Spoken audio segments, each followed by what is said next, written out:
Some of my opponents, who hold radically different political opinions from me on certain issues, but who also consider themselves to be part of the Pythagorean tradition, have accused me of promoting political ideas which they consider to be in conflict with the teachings of Pythagoras himself and the early Pythagoreans.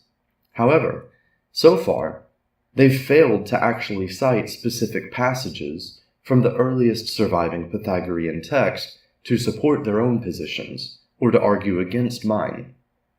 That is precisely what I intend to do in the following discussion. But let me begin by making it absolutely clear that it isn't my intention to claim that my views are identical with the views of Pythagoras and the early Pythagoreans. Pythagoras and the Pythagoreans were unquestionably wrong about certain scientific questions. There have been advances in science and mathematics since the time of Pythagoras.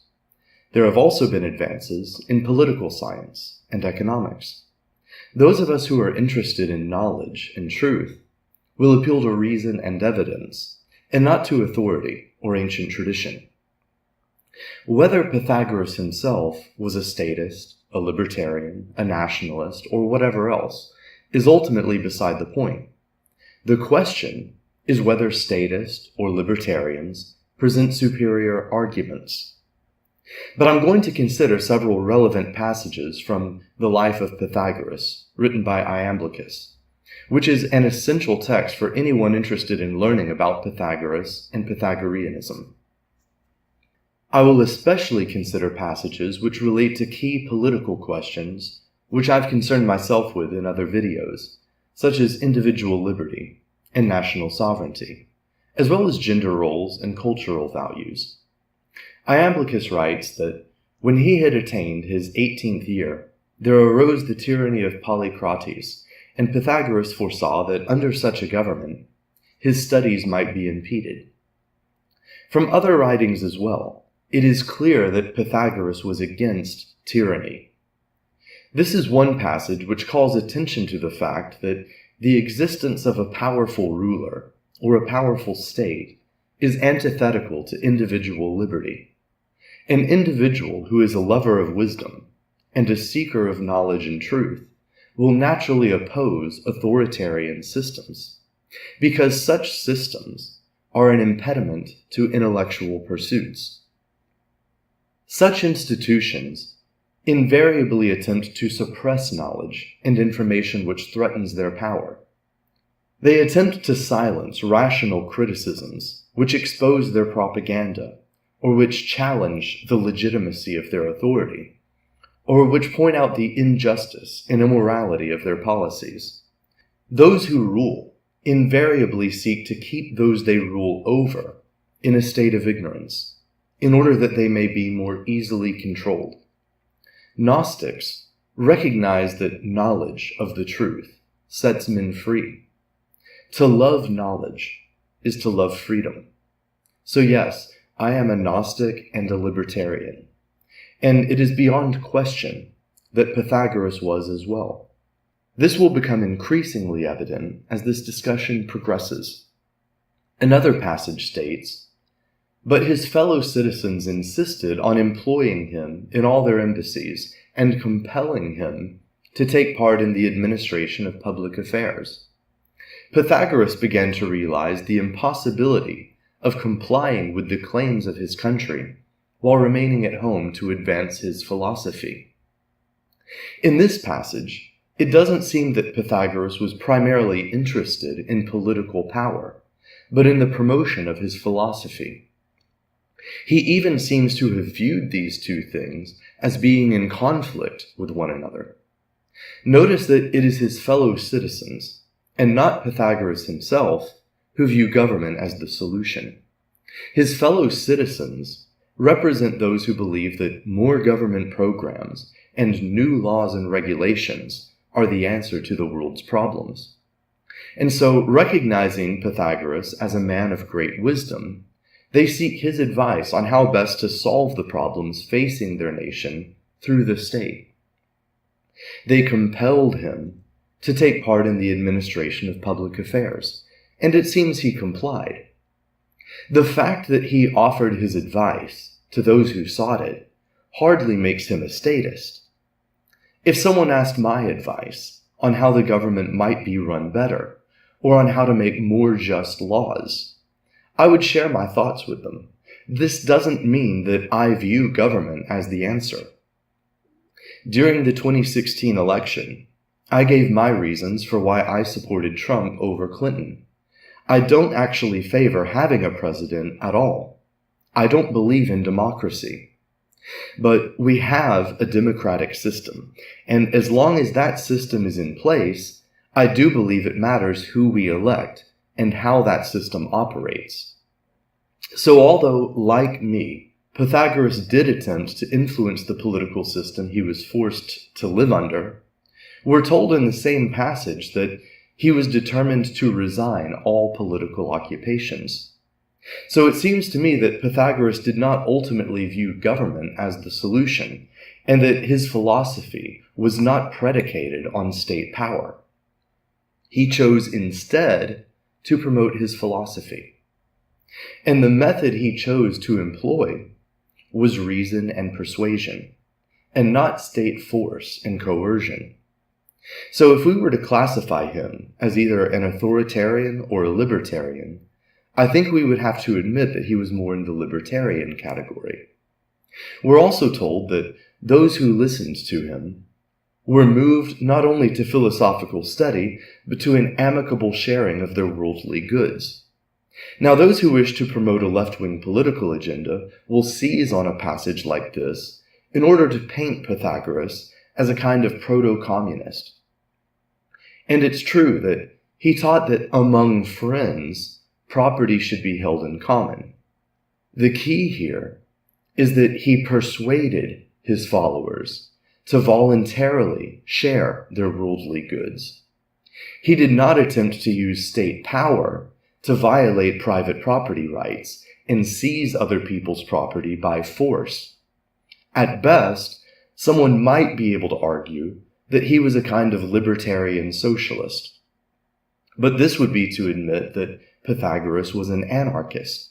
The terms libertarian socialism and anarchism are used interchangeably by left-wing intellectuals such as Noam Chomsky. It's true that Pythagoras called anarchy the greatest evil, but he was not referring to the modern political philosophies that fall under the banner of anarchism. He was simply referring to a state of lawlessness and disorder.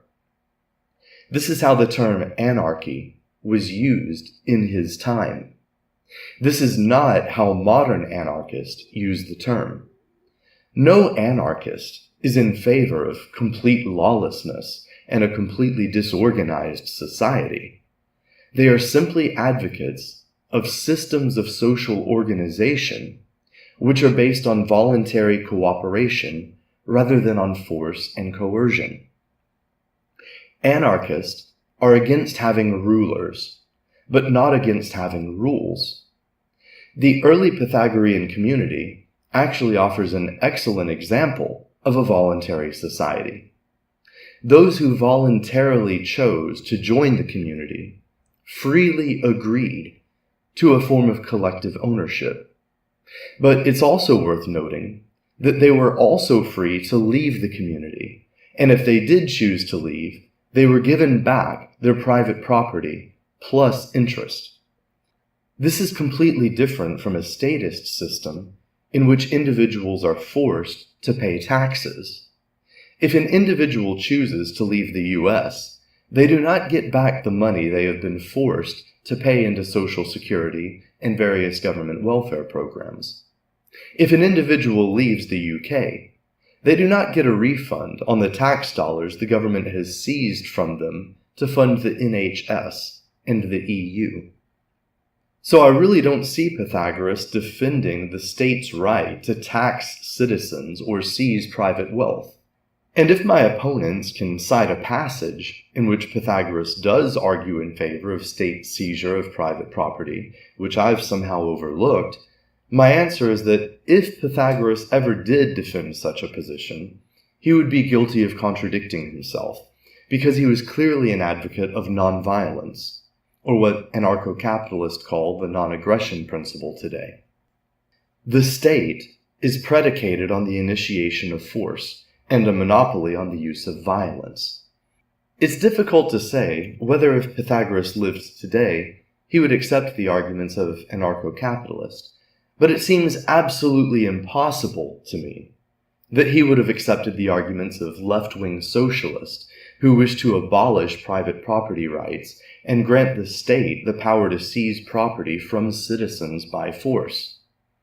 In a later passage, we're told that his first task on arriving in Italy and Sicily was to inspire with a love of liberty those cities which he understood had more or less recently oppressed each other with slavery. Then, by means of his auditors, he liberated and restored to independence Croton and some other cities. This was his first task. Not to do away with private property rights and national borders, and not to push for higher taxes and more government welfare programs, but to promote the principles of liberty and national sovereignty was his first priority. He was a libertarian and a nationalist, just as I am. His first task was to inspire a love of liberty and national independence. Clearly, he believed that individuals have a right to form independent nations. He considered it wrong for one nation to violate another nation's independence by invading it and oppressing and enslaving its people. He doesn't promote a borderless society ruled over by a one-world government. He defends the right of independent nations to exist and seeks to inspire the citizens of these nations with a love of liberty. This is exactly my position. I am against wars of aggression, and I'm against illegal immigration. Whether a foreign people invade a country through military invasion or through mass migration, they are violating that country's borders. If a nation has a right to be independent, then it has a right to defend its borders and to control who comes into the country and who doesn't. And very clearly, the Pythagorean community did not have open borders. They had a merit-based immigration policy, you might say. The fact that Trump advocates for a merit-based immigration policy is one of the reasons I support Trump, even though I agree that there are plenty of things to criticize about him.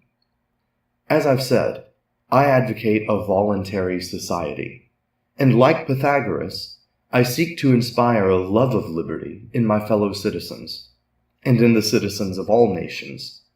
But given that we currently live under a statist system, of course I support a merit-based immigration policy rather than open borders. And although I'm against having a democratic government, as long as we have such a government, I will support candidates who uphold the principle of national independence and who put the needs and interests of the citizens of their nation first. But like Pythagoras, I don't believe that political solutions are ultimately the answer.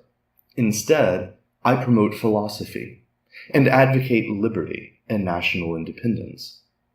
And if my opponents wish to argue that the goals of individual liberty and national independence are somehow in conflict with each other, then they must accuse Pythagoras of holding the same contradictory views.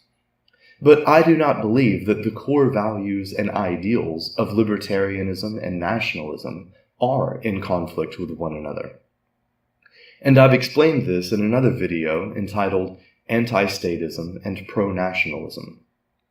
And as I will continue to show in this video, my views are very much in alignment with the views of Pythagoras, even if, unsurprisingly, my views are not completely identical to the views of a man who lived on the other side of the world about 2.5 millennia ago.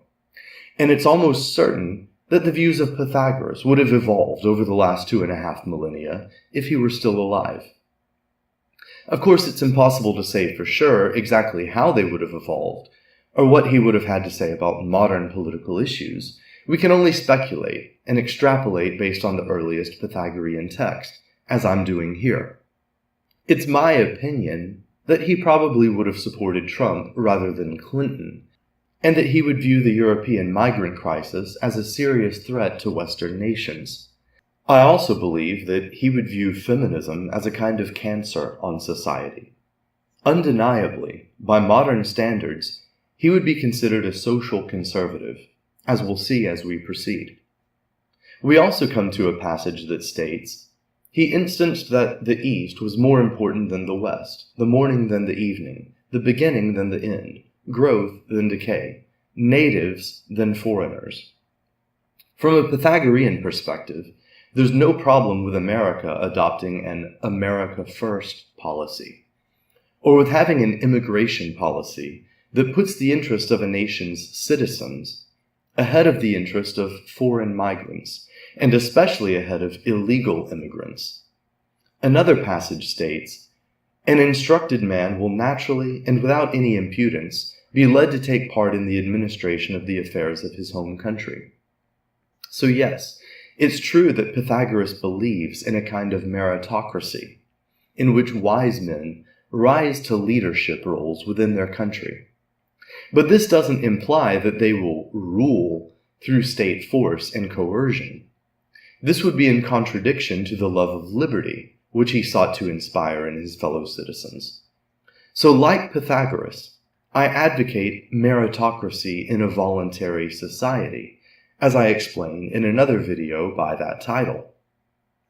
To further support this position, I'll cite another passage, which reads as follows. "Their common country was not to be victimized selfishly, but to be received as a common deposit from the multitude of citizens. They should therefore govern it in a manner such that, as a hereditary possession, they might transmit it to their posterity. This could best be effected if the members of the administration realized their equality with the citizens, with the only supereminence of justice." So we see here that Pythagoras viewed a country as a common possession of citizens of that country. The position that Great Britain belongs to the native British people is completely in line with Pythagorean philosophy. And notice that Pythagoras viewed a nation's homeland as a hereditary possession, which the people of that nation have a right to pass on to their posterity. The native citizens of Germany have every right to preserve their common homeland and transmit their common country to their posterity. The idea that they would allow it to be stolen from their descendants and to become the possession of foreign migrants from Africa and the Middle East would surely have horrified Pythagoras, as it horrifies me and many others.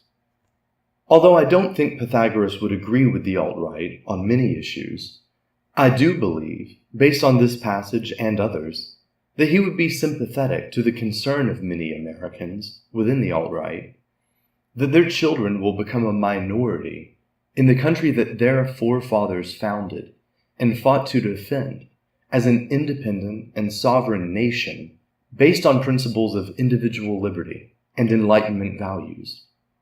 I also think Pythagoras would have criticized the authoritarian and anti-libertarian currents within the alt-right. I'm certainly not claiming that Pythagoras would have been a member of the alt-right or the Libertarian Party, any more than I am. I'm only pointing out that I can easily find justifications for most of my positions on everything from politics to metaphysics and ethics within the teachings of Pythagoras and in the early Pythagorean literature. The fact that I don't constantly make appeals to authority and tradition to justify my positions doesn't mean that I can't, if challenged to do so. As a general rule, I would rather simply state my positions and defend them with rational arguments than appeal to authority and tradition. I'm very much like Pythagoras in this way. As I like to say, Pythagoras was not a Pythagorean, and neither am I. It's difficult to say what I am, just as it's difficult to say what Pythagoras was. As it's been said, there are men, there are gods, and there are beings like Pythagoras. Another point I want to make about the preceding passage is that in the Pythagorean view, the administrators of a society are the equals of ordinary citizens. They are not greater in authority or power. The passage says, "This could best be effected if the members of the administration realized their equality with the citizens, with the only supereminence of justice." So Pythagoras does not defend an authoritarian statist system based on force and coercion. He believes in independent nations based on libertarian principles. And he believes that the goal of preserving the liberty and independence of a nation for future descendants of the native citizens is best accomplished through a libertarian system, rather than by an authoritarian system. Pythagoras is not advocating lawlessness. He is not against voluntary forms of social organization and collectivism. He is only against having a government based on force and coercion, run by a political class which is unequal in terms of power and authority compared to regular citizens. This is perfectly consistent with the anarchist or libertarian position, and is absolutely contrary to the statist or authoritarian position.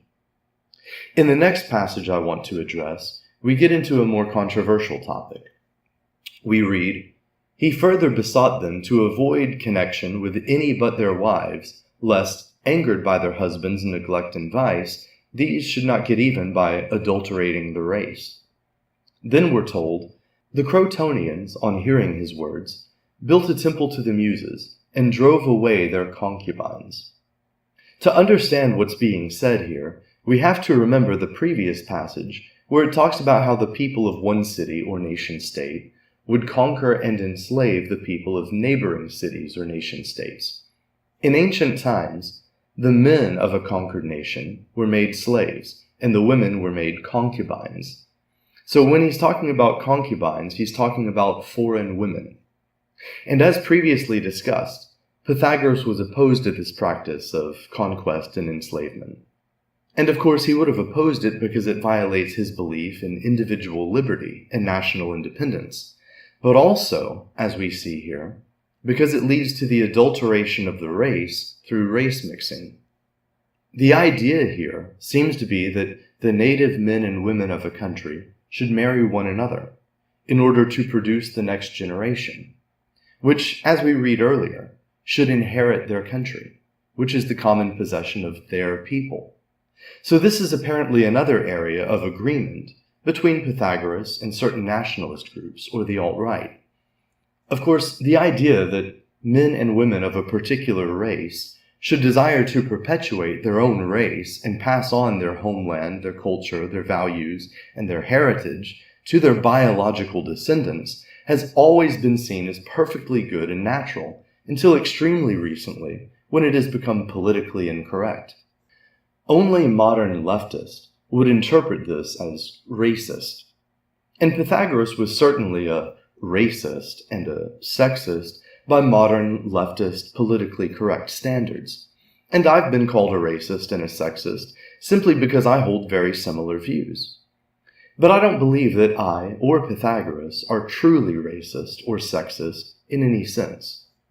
Based on the passages I've already cited, and based on other passages I will cite, Pythagoras seems to have believed that people of all races have a right to form independent nations, and that it is wrong for one nation to initiate the use of force against another nation, or to invade, conquer, or colonize them, or to make slaves of their people. In other words, he applied something like what we now call the non-aggression principle to nations as well as to individuals. Again, as I interpret the text, he was a libertarian nationalist, just as I am. Some who hold radically different political views than I do may interpret Pythagoras differently and attempt to project their radical left-wing ideologies onto him, but unlike me, they offer no citations and quote no passages. They will simply point out that Pythagoras admitted women into his school, and then based on this, leaped to the conclusion that Pythagoras was a feminist. Pythagoras was certainly not a feminist. He taught wives to submit to their husbands.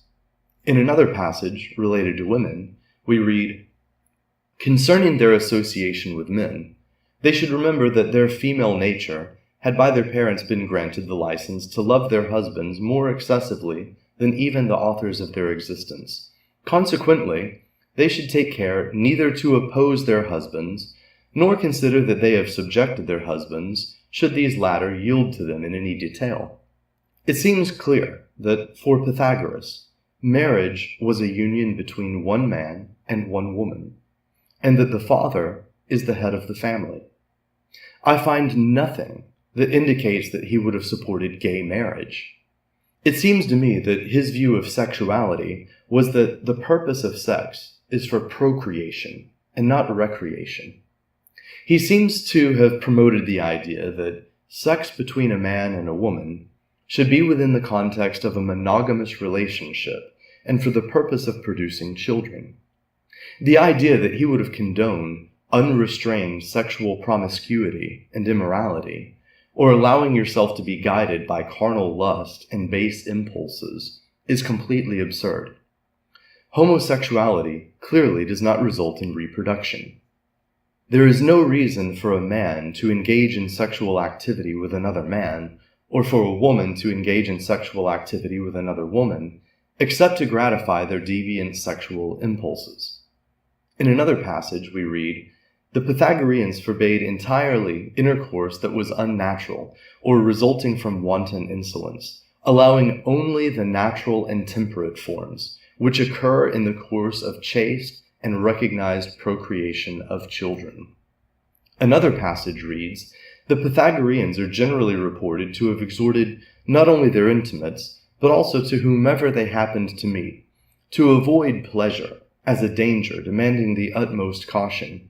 More than anything else does this passion deceive us and mislead us into error. They contended that it was wiser never to do anything whose end was pleasure, whose results are usually shameful and harmful. They asserted that we should adopt the beautiful and fair and do our duty. I do not find any reason to believe that Pythagoras would have supported gay marriage. My own position is that individuals should be free to engage in homosexuality if they want to, because by doing so, they are not causing harm or damage to any other person or any other person's property. But I do see it as harmful for a society to accept, normalize, encourage, or promote homosexuality. My position is that a healthy society is one that promotes heterosexual union and encourages men and women to marry and have children. In the same way, I believe that a healthy society will encourage citizens to follow a healthy diet. This doesn't mean that I'm in favor of criminalizing obesity. Advocating healthy social norms, which benefit the individual and society, is not the same as advocating state laws based on the threat of force. Being fat or being gay should not be a crime, in my opinion. But I do not believe that society should be forced to be accepting of obesity or homosexuality either. I'm completely fine with so-called fat shaming or slut shaming.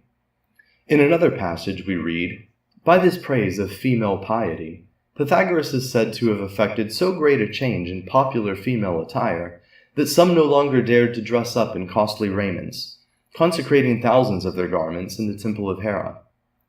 Pythagoras encouraged modesty. I do not believe he would have approved of the way women in modern Western countries paint their faces and dress like prostitutes. But notice again that Pythagoras uses persuasion. He isn't trying to get the government to pass laws telling people what to wear. But I see this passage as being about more than just encouraging women to dress modestly so as to avoid objectifying themselves or inciting sexual lust in men. I think it can be understood more broadly as encouraging people not to flaunt their wealth so as to avoid inciting envy in others. I believe Pythagoras would be disgusted by the conspicuous consumption and narcissistic materialism of modern Western culture. In order to avoid being accused of cherry-picking selective passages that support my positions while ignoring passages that don't, let me read another passage, which a statist might seize on to support his position. We read, "For the Pythagoreans rightly taught that the natural man is an animal naturally insolent and changeable in impulse, desire, and passions. He therefore requires an extraordinary inspectionary government of this kind, which may produce some chastening and ordering. And I don't disagree with this. But this doesn't necessarily imply support for state power, or a government based on force and coercion. The community itself can serve as the inspectionary government, and chastening and ordering doesn't necessarily imply the use of state force. If a person violates the rules of a just society, he will face social and economic consequences. He will have a bad reputation. Employers may be unwilling to hire him. Other individuals may be unwilling to buy from him or sell to him. The women of the community will not want to marry him, and he will find himself isolated. The desire to receive praise and avoid shame can be a powerful influence on behavior. And so a just society, which praises good, moral, virtuous behavior, and shames bad, immoral behavior, will influence citizens to be good, just, moral, and virtuous. And of course, it's perfectly just, from a libertarian perspective, to use force to defend yourself, your property, or another person and their property. So I'm not against using force to prevent murder, rape, theft, and so on. My view is that members of a community should be free to organize in order to keep one another safe from violence and to protect each other's property. I do not believe that an authoritarian government based on force, coercion, and theft is necessary in order to do this. The same goes for defending their nation's borders, because as Pythagoras taught, their country is their common inheritance, and they have a right to defend and protect it. And they can do this through voluntary cooperation. Perhaps some people believe that at least some minimal form of government is necessary in order to defend national borders and to protect citizens and their property against criminals. And perhaps Pythagoras believed this as well. But even if he did, there's no reason to assume that he would have objected to finding nonviolent and non-coercive alternatives to the state. It appears very clear to me that he believed in nonviolence and advocated something like what we now call the non-aggression principle. Let anyone who disagrees with me present evidence that Pythagoras believed it is morally permissible to initiate the use of force. And if they can't, then let them be silent. In another passage we read, "There is no evil greater than anarchy, since the human race is not naturally adapted to salvation without some guidance." But again, he is not referring to the modern political theories that fall under the banner of anarchism. He is simply talking about a lawless, disorganized, and dysfunctional society. That isn't what people like me are arguing for. And there's a difference between offering guidance and forcing people to obey you. I absolutely agree that wise men and women within a society should be looked to for guidance and be leaders within their community. There is a difference between leaders and rulers. Pythagoras was a leader. He never sought to become a ruler. In another passage we read, Pythagoras discovered another method of restraining men from injustice, namely the fear of judgment. He knew that this method could be taught, but also that fear was often able to suppress justice. This seems to indicate that Pythagoras had reservations about using the power of the state to restrain men from injustice, because the same state power could fall under the control of unjust men. So at the very least, Pythagoras seems to view state power as dangerous. So it seems extremely likely to me that he would support the ideal of alternative forms of social organization, which are based on peaceful, voluntary cooperation, rather than on violent, coercive, authoritarian systems of control. I think it's extremely likely that if he had been exposed to the ideas of anarcho-capitalism, he would have found them to be infinitely preferable to statist solutions. But of course, the political ideologies of anarcho-capitalism or even libertarian socialism were not around back then. These political theories did not develop until long after his time. It's impossible to know how Pythagoras would have reacted to some of the ideas proposed by these and other more modern political theories. I suspect that he would have incorporated the best ideas of each into his own philosophy, just as he incorporated the best ideas of the various religious and philosophical systems of his time which he studied. But it seems to me, based on this passage and others, that Pythagoras would have been very interested in non-statist alternatives, whether they came from anarcho-capitalist or libertarian socialist, just as I am. This is just my opinion, of course, but it's an informed opinion, which is based on my understanding of early Pythagorean text and the life and teachings of Pythagoras. I invite anyone who thinks my opinion is wrong to cite specific passages from early Pythagorean text, as I have. Another passage, which is relevant to the question of whether Pythagoras was a statist or an anarchist, says, "Neither a city nor a house can be well organized unless each has an effective ruler who governs voluntary servants. For voluntariness is as necessary for the ruler to govern as in the ruled to obey. So although there must be a concurrence of will, so also must there be a concurrence of will between teacher and learner. For no satisfactory progress can be made while there obtains resistance on either side."